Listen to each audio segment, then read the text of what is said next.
This is the Tokyo About 23 Sneaker Channel. Tokyo About 23 Sneaker Channel days. Every single day I bring you content and sneaker news and upcoming sneaker release news. Mainichi upsuno no de mainichi mite kudasai. And I want you to check in every single day for these reviews. And today is no different because I am bringing you a review of the upcoming Nike Shox R4 Crimson and Silver.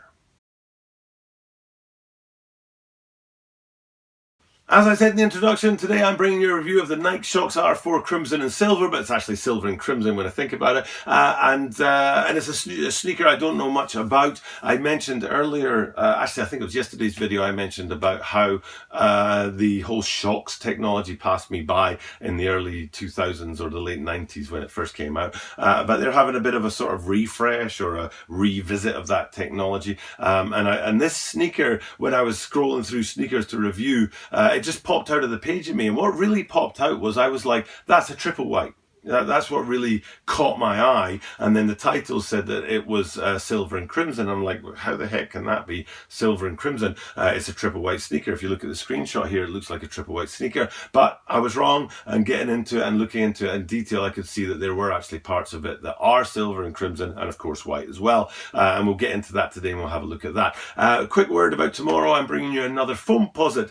Tomorrow it's a Foamposite 1 snakeskin. Last week I brought you the Foamposite Pro Hyper Crimson, it was called, and I think I brought you one before that as well as florals. That was right, the Foamposite 1 florals. So I did the Foamposite 1 florals a while ago. Last week the Foamposite Pro Hyper Crimson, and then back to ones again this week for the snakeskin colorway, and that'll be tomorrow. So please hit subscribe so that you don't miss out on the content that I bring you every single day. But then let's have a look at this Shox R4 silver and crimson. Like I did say, it looked like a triple white to me, and that triple white, strangely, in my opinion, brings out the different parts of the upper, because I was kind of thinking, you'd think triple white, the different design elements sort of fade into one, and if you think about, say, a triple white Nike with a white swoosh, that the swoosh isn't as distinctive on the side. If it had been a different color, it would be more distinctive, but for some reason when I look at these, the triple whitedness of it, I know it's not triple white, but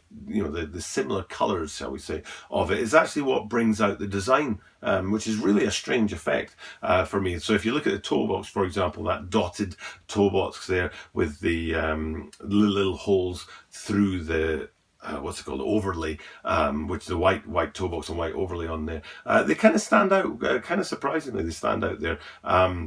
And then running from the toe box or the quarter through to the back of the sneaker, you have 3 very distinctive lines in the sort of upper half of the upper that travel horizontally from pretty much the front of the sneaker all the way to the back. And again, for some reason, that color, that white color, helps it to pop out. Again, you'd think that you'd lose that design element in the color, but it doesn't happen that way. And then so we've gone from the white toe box with its dots on it, and then the 3 bumps, I don't know what you call them, that run front to back. But below them is the silver part, and the first pictures of these that I looked at, I couldn't see it as silver, and actually the easiest place to see that this is silver is on the heel. So if we turn these around and look at the heel, which is a distinctive heel in and of itself, with its sort of, I don't know, it's almost like a runway lights, to land an airplane.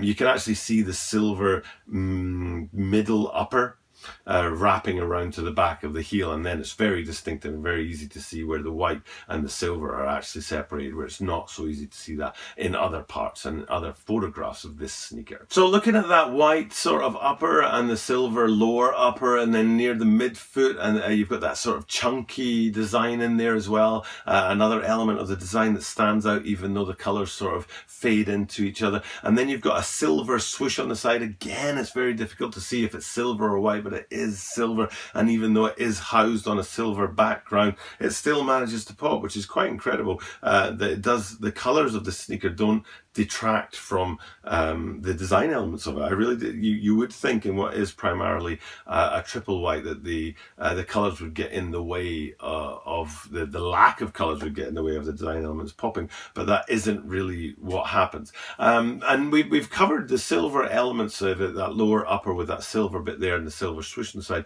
but there's also the crimson element, and they only really come in two different places. A very subtle crimson piece of branding on the tongue with that square height, with that square logo at the top of the tongue there in crimson, and then if you flip them upside down, that really distinctive Shox outsole with the circles on it, 3 of which are in crimson as well. And it's an interesting looking outsole, a really nice colour. It's a subtle red. I don't know if crimson was the right word for it. It's kind of paler than crimson if you ask me, but that's where the crimson element comes in, that little dash of colour on the tongue and that really pop of colour on the outsole. And then of course the midsole is those Shox technology on there. I talked in yesterday's video about how branding and companies are maybe manipulating the consumer a little bit by bringing out sneakers that were popular 20 years ago again now, because the people who wore them as teenagers are now in their mid-30s and have disposable incomes. And I think that's what we're seeing here with the Shox, is that it's not really something that people are calling out for, but there is a certain demographic of people from like 20 years ago when this was new technology that are nostalgic for that, and they see these and they'll probably buy them for that particular reason.